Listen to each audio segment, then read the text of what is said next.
आवाज येतोय सर्वांना?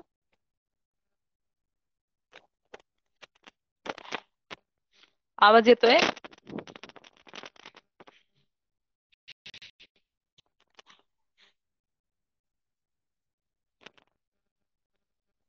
ओके.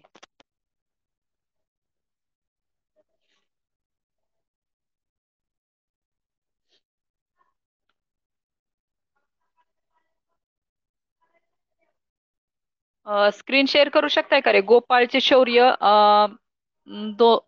11 number page. गोपाळचे शौर्य. ओके.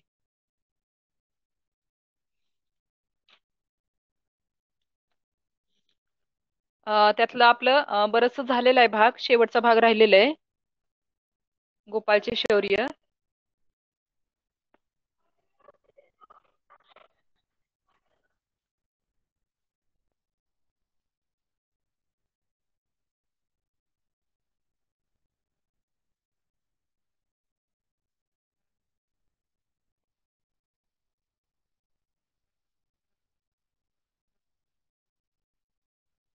बोर्ड दिसतोय सर्वांना?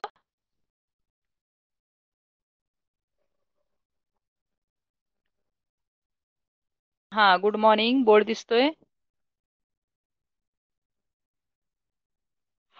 नाही, चॅट मध्ये तुम्ही करत होता ना पाठीमागे, म्हणून म्हटलं. ओके, असू देत. ठीक आहे.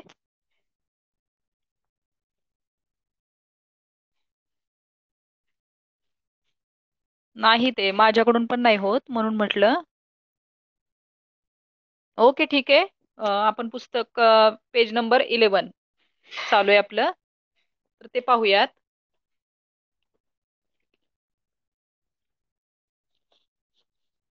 त्याच्यामध्ये गाई वासर. नाही, आतापर्यंत आपण काय पाहिलं की गोपाळ जो आहे तर तो कशा प्रकारे शौर्य दाखवतो, तर ते पाहिलं की जंगलामध्ये आग लागलेली आहे, मोठी आग लागलेली आहे. मग तिथं बाकीचे पहिल्यांदा येत नाहीत, म्हणजे मदत करण्यासाठी किंवा ती आग विझवण्यासाठी येत नाहीत, परंतु पहिल्यांदा कोण येतो? गोपाळ येतो.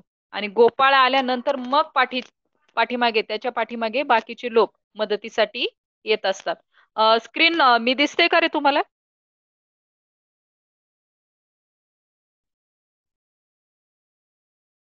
हर्षवर्धन, समर्थ, विश्वजित. ओके ओके, ठीक आहे. तर मग बाकीचे लोक त्यांच्या नंतर त्या ठिकाणी मदत करण्यासाठी येतात. तर आता आपण पाहतोय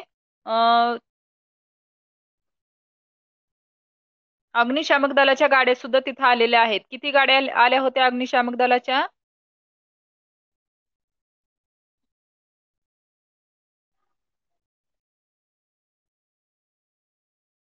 किती आल्या होत्या गाड्या?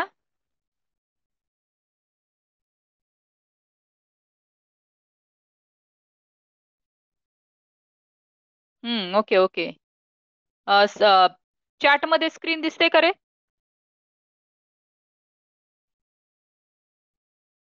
हा, 2 आल्या होत्या चॅट मध्ये आपल्याला. हे पेज नंबर 11, हा, पुस्तकाचं दिसतंय सर्वांना? हो हो, दिसते, मला दिसले. तू चॅट मध्ये टाकले ना ते, दिसते. विश्वजित दिसते. ओके. हा हा, ओके, ठीक आहे. थँक्यू. आता अग्निशामक दलाच्या गाड्या आल्यानंतर ती आग पूर्णपणे विझवली जाते. आणि आग विझल्यानंतर मग सर्वांनाच त्या ठिकाणी आनंद होतो. तर त्याच्यासाठी आपल्याला इथं वाक्प्रचार दिलेला आहे. कोणता वाक्प्रचार आहे आनंद होण्यासाठी? टाईप करायचे. आनंद होण्यासाठी वाक्प्रचार कोणता आहे?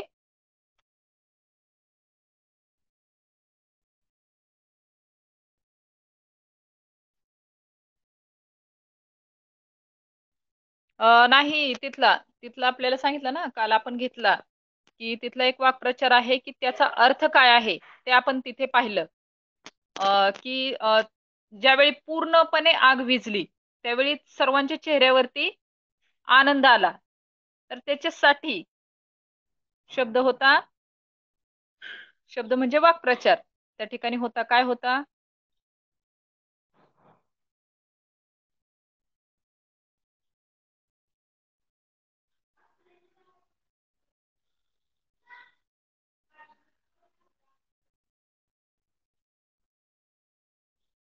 काय होता? दिसतंय? बोर्ड दिसतोय? तुम्ही टाईप करा. हा, ओके. चेहरा उजळणे म्हणजे काय? खूप आनंद होणे. म्हणजे ज्यावेळी पूर्णपणे आग विझली त्यावेळी सर्वांना आनंद झाला. ठीक आहे. आता पुढे पाहूयात. नवी त्या ठिकाणी शक्तीसाठी काय शब्द आहे? शक्ती. सर्वांना शक्ती मिळाली म्हणजे काय? इथं आपला पाठातला शब्द आहे. पहा, आपल्याला कधीही एक्झामला सुद्धा असाच प्रश्न येतो की पुढील शब्दांसाठी पाठात पाठात त्याचा अर्थ असलेले शब्द शोधा. तर आपल्याला पॅरेग्राफ दिला जातो आणि पॅरेग्राफ मधून त्या प्रश्नामध्ये जो शब्द दिलाय त्याच्या अर्थाचा शब्द आपल्याला पॅरेग्राफ मधून शोधायचा असतो. तर तुम्ही तो कसा शोधाल? की तुम्हाला आता ज्या ठिकाणी आपण शेवटची ओळ पाहतोय, दुसरा पॅरेग्राफ, त्याच्यामध्ये सर्वांचे चेहरे उजळले आणि सर्वांनाच नवीन ऊर्जा मिळाली होती. हा, ठीक आहे. नवीन ऊर्जा. ठीक आहे. विश्वजित, ओके. बरोबर आहे. ऊर्जा म्हणजे शक्ती, बळ. आता आपण पुढचं पाहणार आहोत. इथपर्यंत आपण पाहिलेलं आहे. अशातच गाई वासरं घेऊन गेलेले काही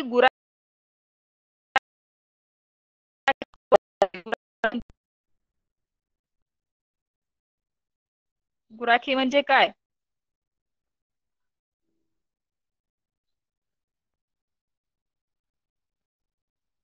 गुरे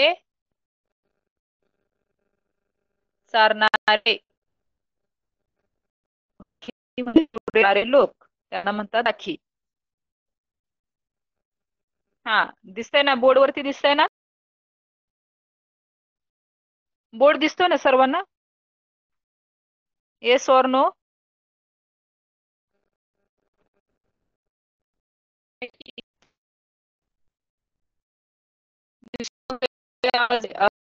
आवाज आवाज आवाज येतोय?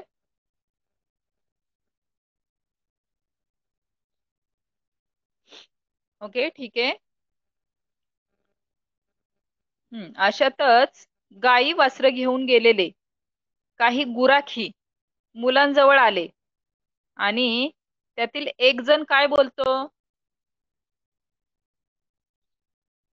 तो म्हणतो, लय बेस झालं बाप्पा. म्हणजे खूप चांगलं झालं. लय बेस झालं म्हणजे खूप चांगलं झालं.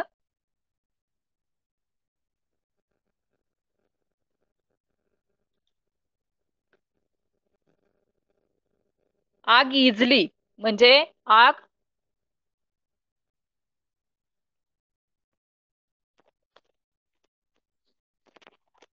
आवाज येतोय?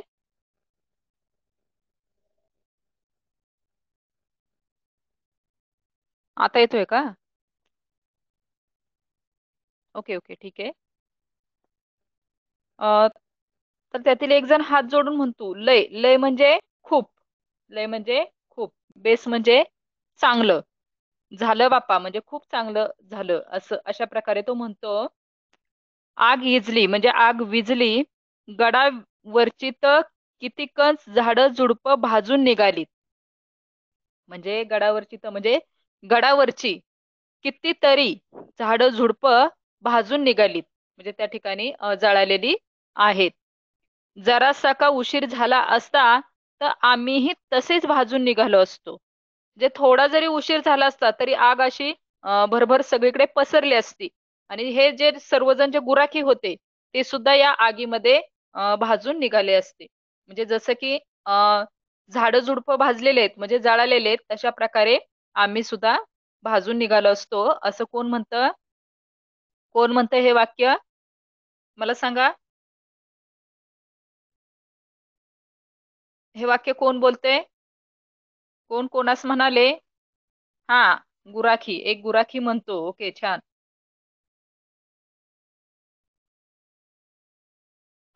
आन आमच्यात कोणाले पत्ता भी लागला नसता. म्हणजे आमच्यातल्या कुणाला पत्ता म्हणजे तपास सुद्धा लागला नसता.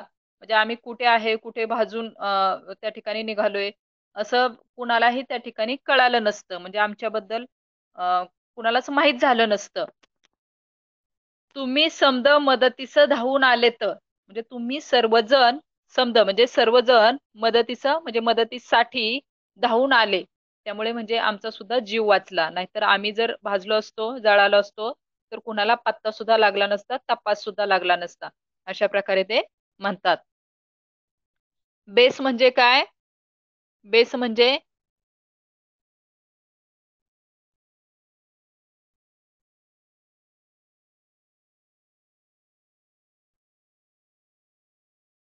चांगलं झालं. बेस म्हणजे चांगलं झालं. आता पुढचा शब्द आहे, हा ओके ठीक आहे.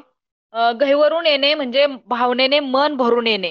हा, गहिवरून येणे म्हणजे भावनेने मन भरून येणे. म्हणजे पहा, बऱ्याच वेळा असे प्रसंग घडतात की ज्यावेळी आपल्याला असं खूप भरून आल्यासारखं होतं. काही वेळेला दुःख झाल्यानंतर सुद्धा मन भरून आल्यासारखं होतं, डोळ्यातून पाणी येतं, अशा प्रकारे. परंतु काही वेळेला आनंद झाला तरी सुद्धा डोळ्यातून पाणी येतं. म्हणजे खूप असं भावनेनं मन भरून येतं. आता हा जो गुराखी आहे, तर त्याच्या मनामध्ये अनेक अशा संमिश्र भावना आहेत, की या लोकांनी मदत नसती केली तर काय झालं असतं, आणि केली म्हणून काय झालं. तर अशा प्रकारे ज्या भावना आहेत, तर या भावनेनं त्याचं मन भरून आलेलं होतं. लक्षात आलं? भावनेने भरून येणे. गहिवरून येणे म्हणजे भावनेने मन भरून येणे. हा ओके.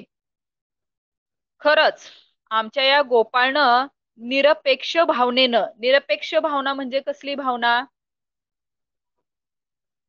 कोणतीही अपेक्षा न ठेवता, निरपेक्ष. नि म्हणजे न ठेवणे, अपेक्षा न ठेवणे म्हणजे कोणतीही, हा, कोणतीही अपेक्षा न ठेवता. ओके. जीवाची पर्वा न करता, जीवाची पर्वा न करणे म्हणजे प्राणाची फिकीर न करणे, जीवाची फिकीर न करणे. जीवाची पर्वा न करता म्हणजे प्राणाची फिकीर न करणे किंवा जीवाची फिकीर न करणे.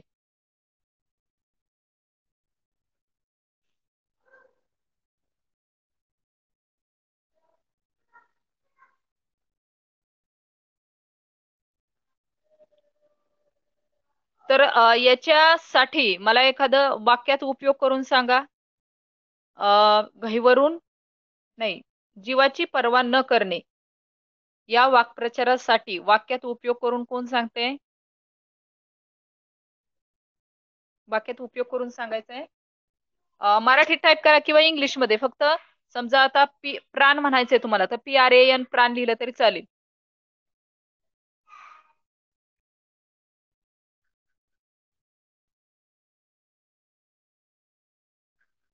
पण शब्द आपल्याला त्यात कोणता आला पाहिजे?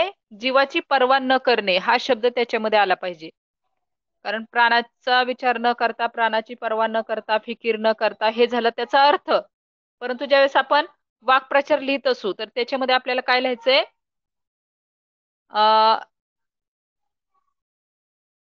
जीवाची पर्वा न करणे हा जो वाक्प्रचार आहे, तर त्याचा वाक्यात उपयोग करा. आलं लक्षात? जीवाची पर्वा न करणे याच्यासाठी वाक्यात उपयोग करा. जीवाची पर्वा न करणे वाक्यात उपयोग करा. वाक्यात उपयोग करा म्हणजे माहिती आहे ना तुम्हाला? Yes or no? म्हणजे त्याचा वाक्यात उपयोग करायचा, त्याचं वाक्य बनवायचं. हा, समर्थने जीवाची पर्वा न करता मुलाला नदीत बुडताना बाहेर काढले. छान.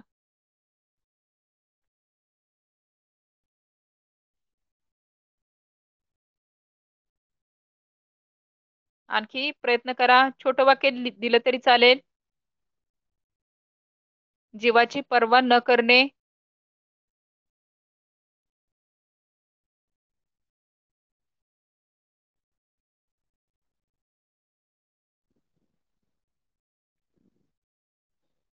टाईप करताना चुकलं तरी चालेल, फक्त तुम्हाला समजलंय ते महत्वाचं.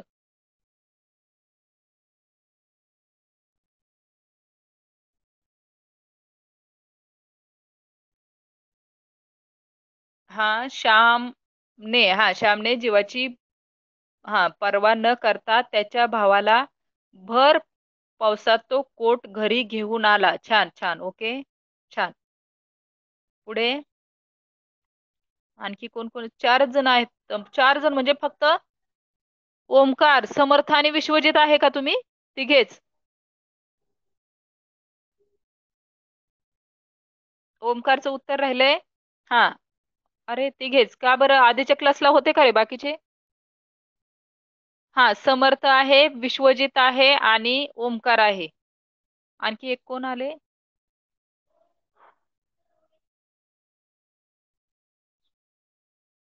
हा, हर्षवर्धन. ओके ओके, ठीक आहे.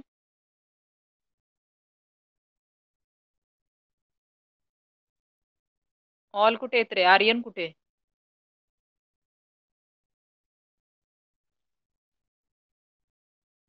हा, आधीच्या क्लासमध्ये होते. हा, तिथे होते. ओके ओके, ठीक आहे. असू द्या. बरं ठीक आहे, हे समजलं तुम्हाला की जीवाची पर्वा न करणे हे वाक्यामध्ये घालून वाक्य बनवायचं. की मी जीवाची पर्वा न करता नदीमध्ये उडी टाकून मुलाला वाचवले, असं काही की जिथं तो शब्द त्या वाक्यामध्ये आला पाहिजे. अर्थाचा नाही, प्रश्नाचा शब्द वाक्यामध्ये आला पाहिजे. ओके. आता गहिवरून येणे. गहिवरून येणे म्हणजे काय? अर्थ काय आहे त्याचा, गहिवरून येणे? गहिवरून येणे म्हणजे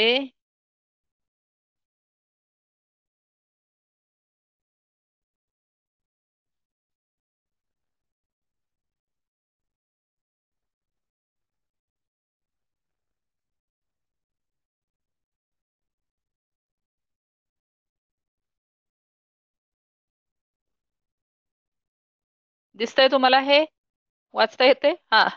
ओके, ठीक आहे. भावनेने मन भरून येणे. ओके, छान. आता याचा अर्थाचा नाही, प्रश्नाचा जो शब्द आहे की गहिवरून येणे, त्याचा वाक्यात उपयोग करायचा.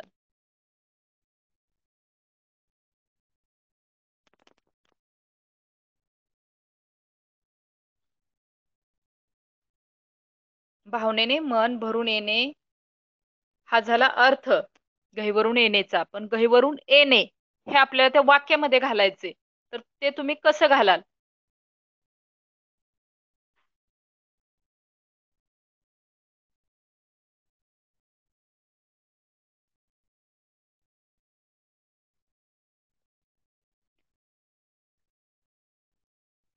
हा, ओमकारचा आधीच आलेलं आहे उत्तर. ओमकारने जीवाची पर्वा न करता पाण्यात पडलेले डॉगला, हा ठीक आहे, कुत्र्याला वाचवले. छान. आता आपल्याला काय करायचंय? गहिवरून येणे. हा, श्यामची कथा ऐकून आई गहिवरून आली. हा, श्यामच्या कथेतील वर्णन वगैरे ऐकून आई गहिवरून आली. छान.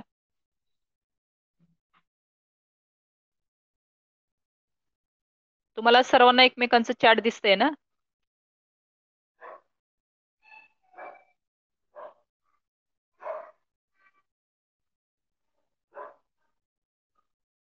ते हे, हा, कारण मी ते पाहण्यासाठीच ठेवलेलं आहे. कारण स्क्रीन वरती ह्याच्यावरती तुम्ही हे केले ना, प्रेझेंट गोपाळचे शौर्य, त्याच्यामुळे ठेवलेले. असू द्यात, पण एकमेकांचं पाहून सुद्धा थोडस तुम्हाला येऊ शकतं आणखी. आणि ज्यावेळी गरज नसेल त्यावेळी मी ते डिसेबल करून टाकते. हा,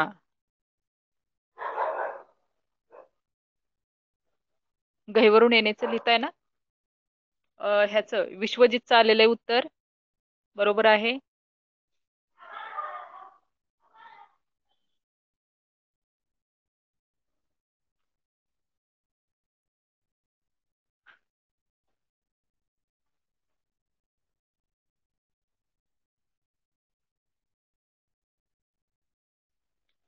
हा, हा, नलिनीने दुसऱ्या मुलाला वाचवले ते पाहून माझे मन गहिवरून आले आले. हो, छान.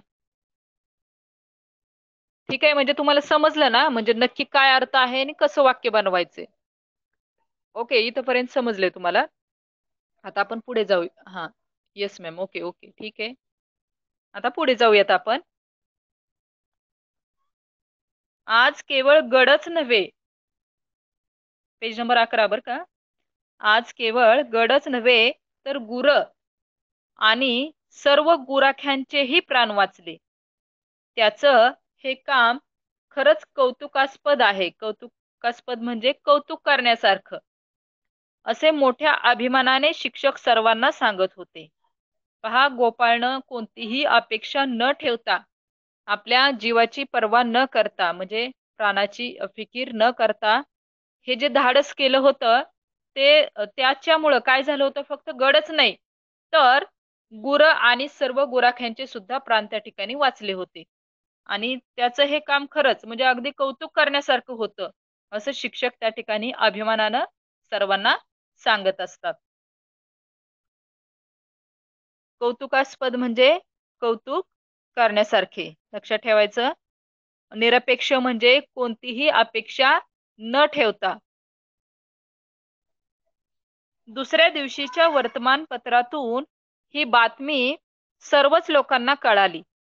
परिसरातील नागरिक गोपाळच्या या शौर्याचे भरभरून कौतुक करत होते. भरभरून कौतुक करणे म्हणजे खूप स्तुती करणे, खूप कौतुक करणे. कौतुकाला शब्द दुसरा काय आहे? स्तुती. म्हणजे भरभरून कौतुक करणे म्हणजे खूप स्तुती करणे. हं? तर अशा प्रकारे आपला पाठ संपलेला आहे. पाठाच्या मागे आहेत शब्दार्थ. आता हे सुद्धा तुमचे घेतलेले आहे.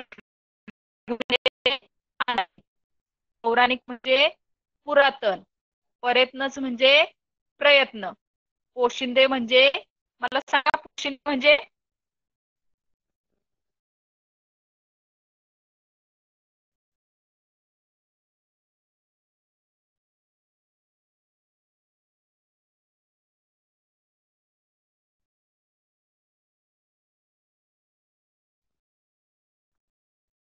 हा ओके.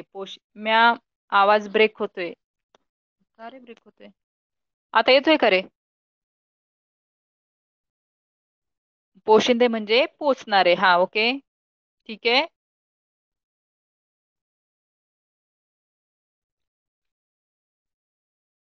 आणखी हतबल होणे. आवाज हा म्हणजे कुणाला येतोय कुणाला नाही. ओके. आता हतबल होणे म्हणजे काय? हतबल होणे त्याचा अर्थ काय आहे? हतबल होण्याचा सांगू शकता तुम्ही? आधी मला त्याचा अर्थ सांगा. हा, हतबल होणे म्हणजे निराश होणे. ओके समर्थ. ओके. आता तुम्ही सर्वांनी त्याचा वाक्यात उपयोग करायचा आहे, हतबल होण्याचा. नाही नाही, आता ठीक आहे, निराश होणे हा अर्थ आला तर त्याच्यामध्ये वाक्यात उपयोग करा.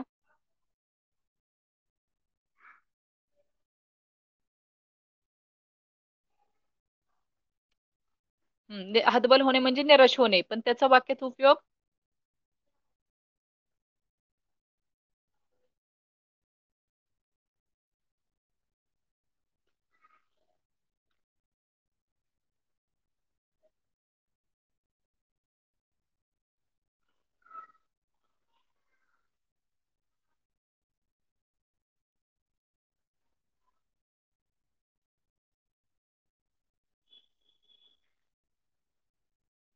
सुनीलला कमी गुण मिळाल्याने तो हतबल झाला. ओके ठीक आहे.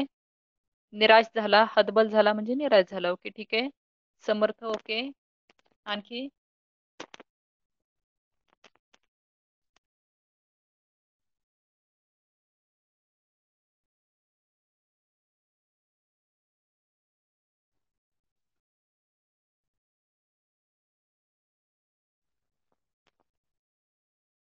मला गणित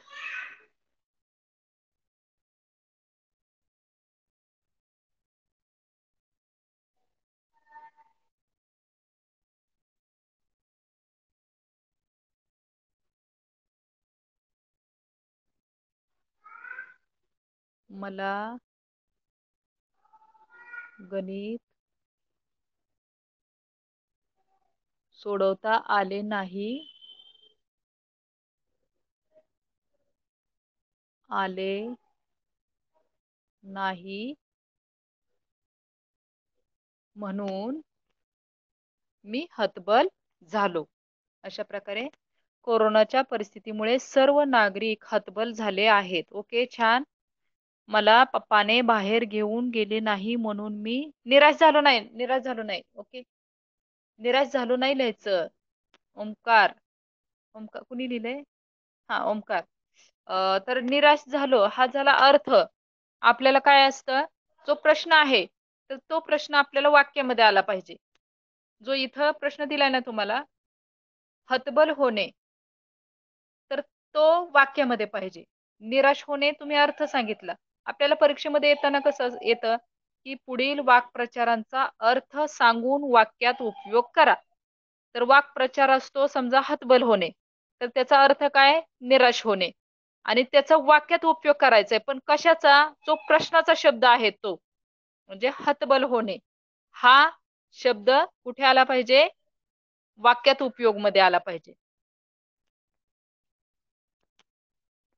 हा, समजलंय सर्वांना? ठीक आहे. आता पुढे जाऊयात. धाडस करणे म्हणजे हिंमत दाखवणे. धाडस करणे म्हणजे हिंमत दाखवणे. म्हणजे या ठिकाणी गोपाळने हिंमत दाखवली होती आणि त्यानं धाडस केल्यामुळंच काय झालं होतं? सर्वांचे प्राण वाचले होते. तर धाडस करणे याचा वाक्यात उपयोग करा. धाडस करणे.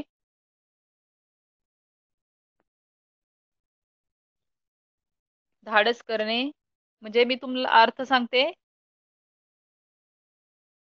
हिम्मत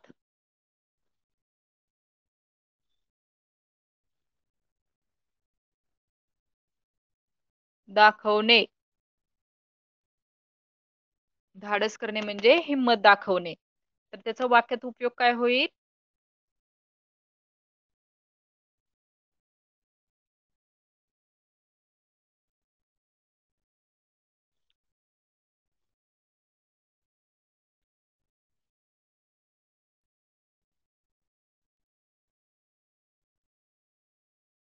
येते?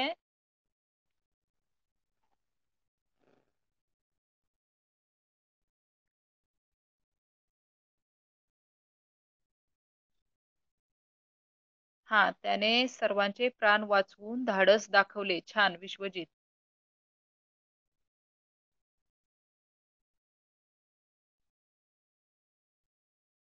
आणखी कोण?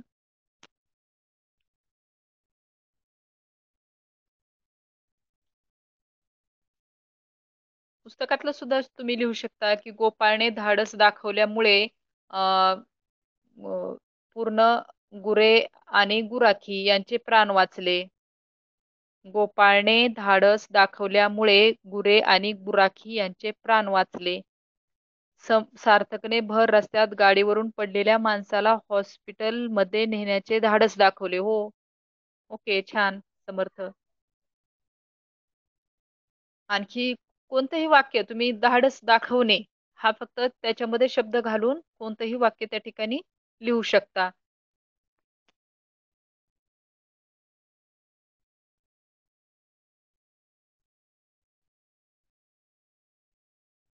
हा, विश्वजित.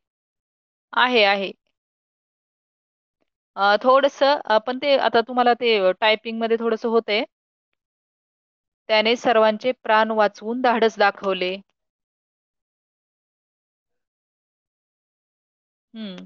टायपिंग मध्ये होतंय. आता तुम्ही मराठी, तुम्ही तरी माझ्यापेक्षा छान करताय मराठी टायपिंग आणि फास्ट करताय. मी सांगितल्याबरोबर लगेच होतंय तुमचं.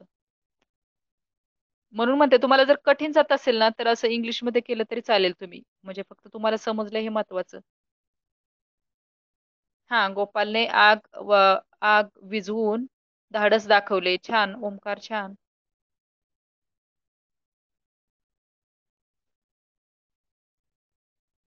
ठीक आहे, समजलं तुम्हाला? धाडस दाखवणे म्हणजे हिंमत दाखवणे. आता कर्णागड. कर्णागड विषयी सांगितलेले कुठे वसलेला आहे? कर्णागड कुठे वसलेला आहे?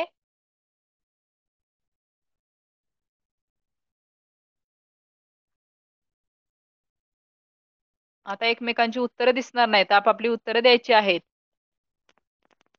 कर्णागड कुठे वसलेला आहे? एका एका शब्दात सांगायचंय आपल्याला जे म्हणजे समजा आता पूर्ण सांगितले की जिल्हा कोणता, तालुका कोणता, खेड कोणतं, तर प्रत्येकाचं असं नाव दिलं वरती तरी चालेल.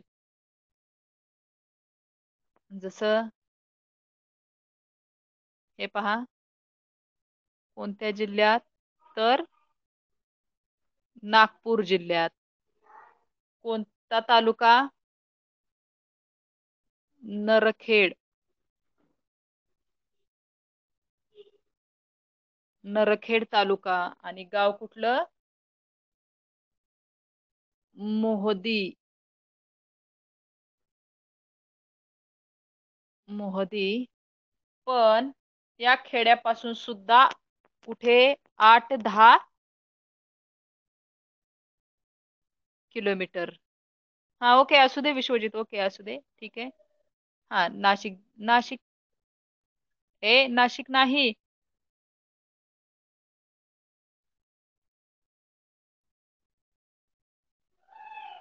बरं ठीक आहे, होतंय तुम्हाला ते ह्याच्यामध्ये होते, टायपिंग मध्ये थोड्या चुका होत आहेत, ओके. नागपूर जिल्ह्यातील नरखेड तालुक्यातील मोहदी या खेडेगावापासून 8-10 किलोमीटर अंतरावर अ, कर्नागड हा गड वसलेला आहे. ठीक आहे. हा ओके, समजले तुम्हाला. ओके. आता पुढचा प्रश्न. गाडी थांबवा असे गोपाळ का ओरडला? का ओरडला बरं?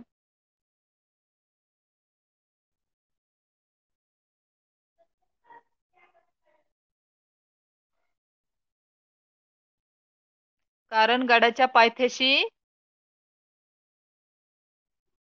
आग लागली होती. गडाच्या पायथ्याशी आग लागली होती आणि ही आग विझवण्याच्या हेतूने, कशासाठी? विझवण्याच्या हेतूने गाडी थांबवा असे गोपाळ ओरडला. गोपाळ गाडी थांबवा असे का ओरडला? तर गडाच्या पायथ्याशी आग लागली होती आणि गाडी विझवण्याच्या हेतूने गाडी थांबवा असे गोपाळ ओरडला. ओके. आता पुढचा प्रश्न. गोपाळने आग विझवण्यासाठी काय केले? काय केलं त्याने?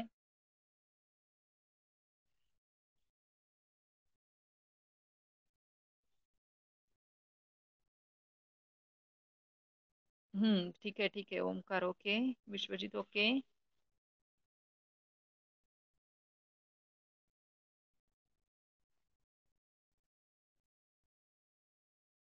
पुढचा प्रश्न काय की गोपाळने आग विझवण्यासाठी काय केले? 1-2 शब्दात लिहिलं तरी चालेल, फक्त तुम्हाला समजणं महत्वाचं आहे. अगदी पूर्ण वाक्य नाही लिहिलं तरी चालेल. उत्तराचे शब्द लिहिले तरी चालतील.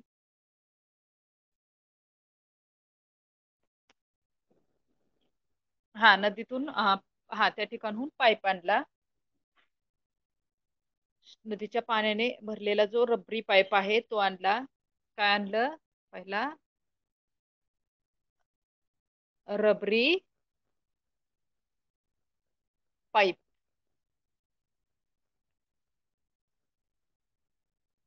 आणला.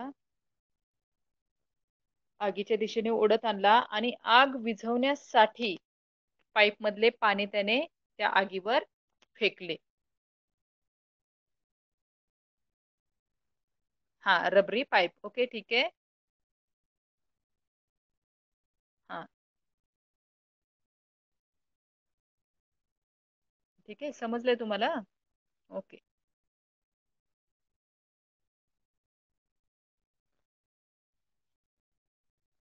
हा पूर्ण अख्खं वाक्य टाईप करायची काहीच गरज नाही. रबरी पाईप म्हटलं तरी कळतंय मला की तुम्हाला समजलंय, बाकी काही नाही.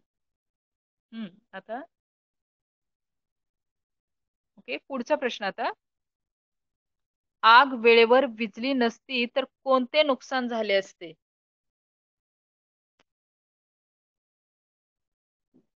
ओमकारने लिहिले नदीच्या काठावर रबरी पाईप होता ते आणून आग विझवायचा प्रयत्न केला. ओके छान.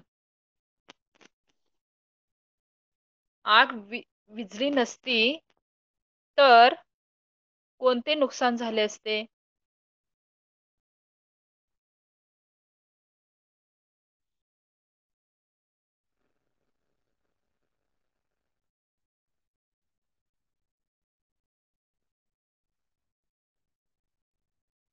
आग विझली नसती तर कोणते नुकसान झाले असते?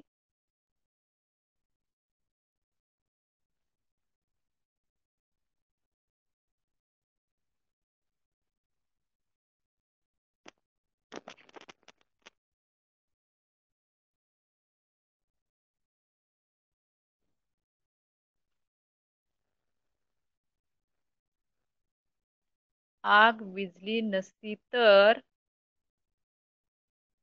गुरे व गुराखी सुद्धा भाजून निघाले असते. पहा, आग विझली नसती तर काय झालं असतं? गुरे आणि गुराखी सुद्धा त्या ठिकाणी भाजून निघाले असते.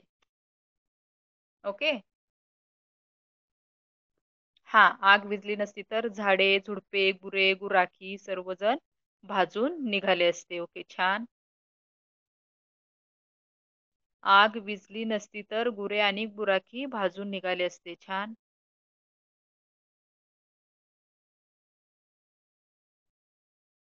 ओके, ठीक आहे.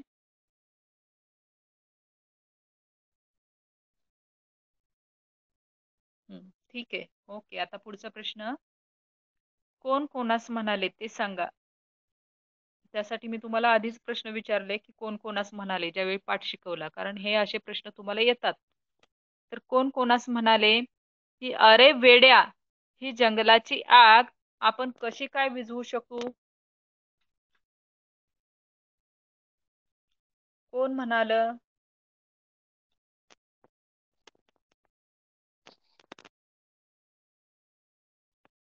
अरे वेड्या, ही जंगलाची आग आपण कशी काय विझवू शकू?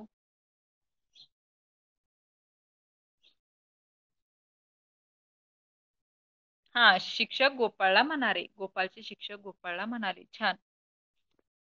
कोण म्हणाले? शिक्षक. कुणाला? गोपाळला. शिक्षक गोपाळला म्हणाले. ओके.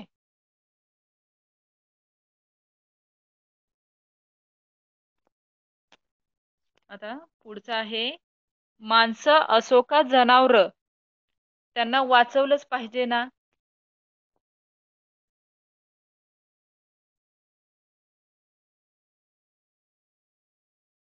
दुसरा प्रश्न आहे, माणसं असो का जनावर, त्यांना वाचवलंच पाहिजे ना.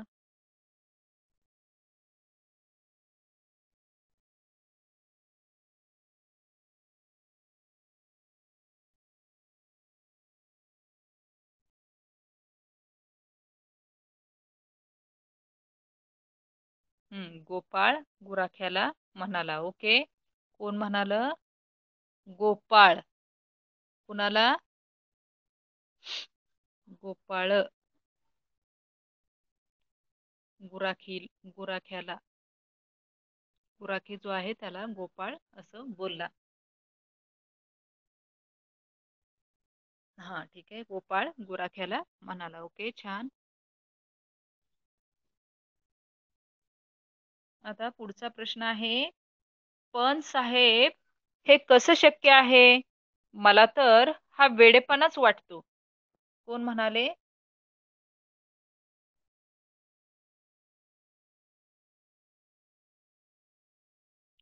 पण साहेब, हे कसं शक्य आहे? मला तर हा वेडेपणाच वाटतो. कोण कोणास म्हणाले?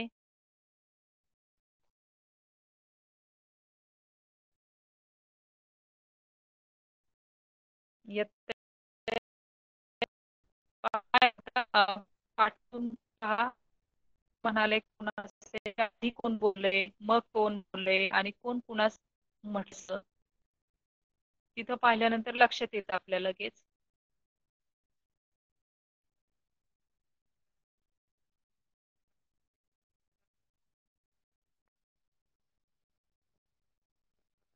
असे टीचर दुसऱ्या गाडीतल्या, हा, ओके ओके ओके, गृहस्थाला म्हणाले. छान ओंकार, छान.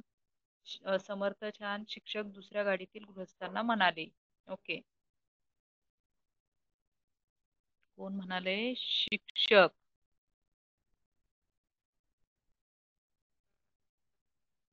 दुसऱ्या गाडीतील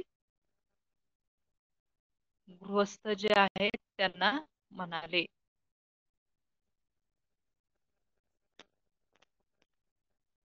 हा, शिक्षक दुसऱ्या गाडीतील गृहस्थांना म्हणाले. What is homework? तर होमवर्क आजचा आहे प्रश्न 3 पर्यंत लिहायचंय तुम्ही. पहिला, दुसरा, तिसरा. लक्षात आलंय? 1 2 3. प्रश्न 1 2 3 एवढे तुम्ही सोडवायचे. गोपाळचे शौर्यमधील प्रश्न 1 2 3. हा, स्वाध्याय मधले प्रश्न 1, प्रश्न 2 आणि तिसरा सुद्धा तुम्ही सोडवायचा आहे. आता नाही आपला, पण आज सोडवायचा तुम्ही आणि उद्या मला वाचून दाखवायचा. वाचून दाखवायचा म्हणजे चॅटमध्ये सांगायचं तुम्ही काय दिलंय ते. जास्त नकोय अभ्यास तुम्हाला. प्रश्न पहिला, दुसरा आणि तिसरा. मग बाकीचं आपण उद्या, उद्या नाही, उद्या सुट्टी आपल्याला. परवा पण नाही, आता डायरेक्ट गुरुवारी. गुरुवारी आपण घेऊयात राहिलेले हे सर्व. इथंपर्यंत समजलंय ना तुम्हाला? हा, इथंपर्यंत लिहू शकताय ना तुम्ही? हा, ओके ओके. आणि यातच मला वाटतं खाली जे आहे खेळूया शब्दांशी किंवा हे तर आपलं झालेलंच आहे पहा. आ ई. एकदा बघा बरं.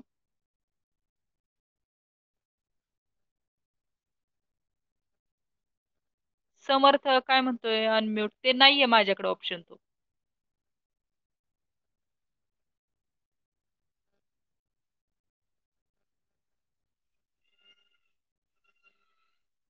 ते नाही करता येते मला.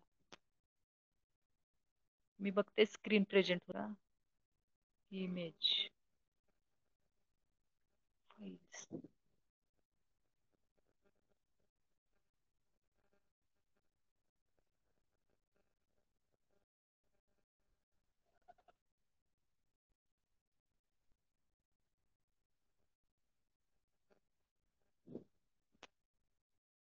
स्क्रीन नाही दिसत आहे ना रे? नाही दिसत. ओके. तर तुम्हाला समजलंय प्रश्न पहिला, दुसरा आणि तिसरा. आता तिसरा जो प्रश्न आहे त्याच्यामध्ये काय आहे? गोपाळचा कोण कोण तुम्हाला आवडला आणि का ते लिहा. आता त्याचे गुण या ठिकाणी आपल्याला दिसले. पहिला म्हणजे महत्वाचा गुण आपल्याला दिसलेला आहे की त्यानं शौर्य, काहीतरी पराक्रम दाखवलेला आहे. तर त्याच्याबद्दल तुम्ही अख्ख्या म्हणजे पूर्ण पाठामध्येच ते दिलेलं आहे की त्यानं कसा कसा पराक्रम दाखवला वगैरे. तर तुम्ही ते लिहू शकताय. हा, ते गोपाळचा जो गुण आवडलाय तुम्हाला, त्याने काय केलं की पहिल्यांदा तोच म्हणजे आणखी एक की त्याची निर्णय घेण्याची क्षमता. वेळेवर त्यानं लगेच निर्णय घेऊन ती आग विझवण्याचा प्रयत्न केलेला, म्हणजे निर्णय घ्यायची क्षमता हा त्याचा गुण एक चांगला आहे. पुढे त्यानं बरोबर त्या ठिकाणी बस थांबवायला सांगितली, स्वतः आधी बसमधून उडी मारली. आणि त्याचा आणखी एक गुण म्हणजे धाडस, की त्याने स्वतः आधी फक्त यानं ती आग विझवायचा प्रयत्न त्या ठिकाणी केलेला आहे. म्हणजे संकटाशी मुकाबला पण केलेला आहे.